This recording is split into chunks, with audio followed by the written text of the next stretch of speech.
Hello, we're in England, we're doing some pottery. This is Satsuma ware and it's from Japan. Now everyone wants their pottery to be Chinese, but unfortunately these are not Chinese, they're Japanese. There is a prejudice against Japanese pottery. I'm not really sure, I've never really fully understood why. It's not only the distinction between porcelain and earthenware, or the distinction between old Ming or more recent Victorian Japanese things. It's not only the age, it's not only the material, not necessarily the design, because it's some of the effects and shapes straddle both Chinese pottery and Japanese pottery. It just is a matter of fact that the Japanese pottery is cheaper. I'm not sure there's more Japanese pottery than Chinese pottery. I just don't think that's true. So all my life I've been watching, the prices, and again you have the Chinese stuff, and you have the Japanese stuff, which has a lower price, and it tracks in parallel the Chinese prices. So as I say, I'm sorry they're not Chinese, they're Japanese, but I don't mind. I don't mind Japanese pottery. It's still Oriental, it's still decorative, and it is becoming more scarce, and it's becoming more valuable. Value is climbing. There are different types of Satsuma. There is old Satsuma, there is tourist Satsuma, there is export ware Satsuma, there is local Satsuma, there is domestic shape ware Satsuma, and there is decorative shape ware. These are not things you eat off, these are vases which you look at. I mean, you can buy Satsuma teapots and sugar basins and saucers and sandwich plates, and they're at the very bottom of the market. Sometimes you'll see quite large teapots which are spectacular, but because they're domestic ware, they're not collected and they don't hold a high value, and they're often made very, very thin, very cheap, and they become easily damaged. And once they're damaged, they're scrap, fundamentally. Of course they have a residual value, but they're not something you should be even thinking of buying.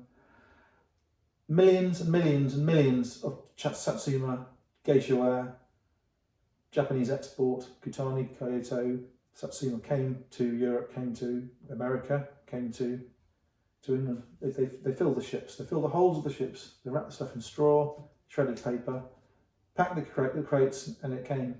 They just filled the ships. And it's been coming for 200 years. Rather like the Chinese stuff, which of course has been coming much longer. The thing about these vases is they're not huge, but they are a pair. And when you look at the pairs on the market, the ground, there's not a lot on the ground anymore, and you're better off having a nice little pair than a single whopper, or a pair of big secondary quality ones, or big damaged ones, or big unpleasant ones. And the reason I like these vases, now this is my opinion, a scholar will obviously have a different view. The reason I like these vases is they are not damaged. Now, they don't have the characteristic bell ring, because it's on a stoneware, earthenware base with a porcelain effect glaze, which is a characteristic of much of the Japanese pottery and much of the Satsuma stuff. But you've got a nice vase. Now, why is it a nice vase? It's got a foot on it. The bottom just doesn't go around and across. The bottom goes down and out and in again. It's footed. It's a footed vase. Very nice calligraphy. There's a character. I don't know what they're saying. They're going to have the date, the factory, the purchaser, the painter, or a combination of things. I don't know. But they are painted. They're not transfers. They're not stamps or stickers or impressions. They are both signed or at least marked. They are footed. They have a flared rim with a slight shape to it. These did not have lids. Be very, very careful. You'll often see Satsuma where there would have been a lid. I'm thinking in particular of the sensor shaped ones with legs on, but often there'll be a little bit of unglazed pottery where the lid would have gone on. They wouldn't have had glazed to glazed. They take the glaze off where it contacts, so when you put it together it's got a grindy sound. Just a thing to watch for. Don't buy things with broken lids or missing lids. This is rope effect trim. The finish has a combination of crackle and gold, real gold. They are rubbed to a pleasing degree. The bases are nibbled slightly, but as I say, I cannot detect any cracks or chips other than minute nibbling. I think the dull sound is not damage or repair. It is due to the fact it is a fairly soft biscuity type of clay, again with this coating. The glaze, the coating, is to make it look like porcelain. It's not porcelain, it's ordinary pottery. But the quality of the painting on these two vases is really very good. You've got this, looks like snakeskin. This is enamel paint, beautifully done by hand. Down to very good detail. There's quite a lot of gold. Gold's a good thing to look for, but you don't want to see it just chucked on carelessly. You want to see it very carefully painted. So here, the gold has a 3D effect, painted in globs. I can't recall the name of that, there's a name for it.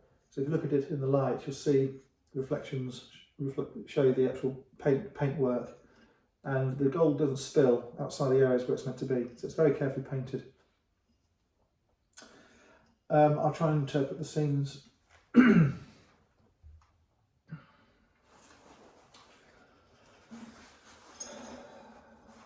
Well, I'm very surprised to say that these are opposing pairs. So those girls, geishas, are looking at each other. They're not the same angle, person looking the same way on both. They're opposing. Those are opposing panels. That's unusual. I'm going to turn it round. You have another pair of panels. The men, those are not facing the same way. I suppose if you wanted to face them together, you'd do it like that. The men are holding, in my view, shields and swords. And I suppose they are called warriors. They seem to have scabbards. I think they're fighters, they're warriors. They're not priests or philosophers.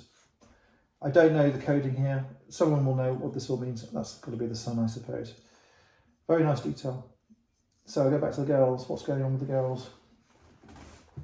It is the same scene painted in reverse, but it's not a transfer, and they're not painted identically. They're hand painted.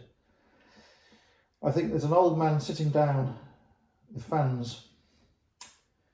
He is possibly a noble, I think. I don't think he's a scholar. I can't see papers. I think there's a woman there with a stick or a branch of a tree. I don't know what it means, but very well dressed lady. Very fine, outstretched arm. So I think they're good vases. An expert will know. Very nice, really very nice. I'm not just saying it. Lovely, lovely things. Even decorated down on this foot I was talking about. So if they weren't bothering, they just stopped there. That would be the end of the vase, but they've put this extra thing on with this border. I think they're very nice. I think they're dated 1900, 1910. These are really much later than people realise. They're not ancient, but they're beautiful. There's a pair, they're decorative. I think I've got most of the aspects across that I wanted to talk about. I think they're undervalued. I really do. I mean, if they were new in a gift shop, there'd be a lot of money. But the amount of work on them, it's all hand done.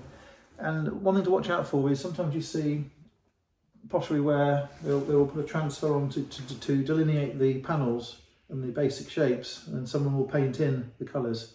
So you have a hybrid of rapid painting and transfer, whereas the really cheap ones all transfer. But this has no transfer on it, has no outlines on it.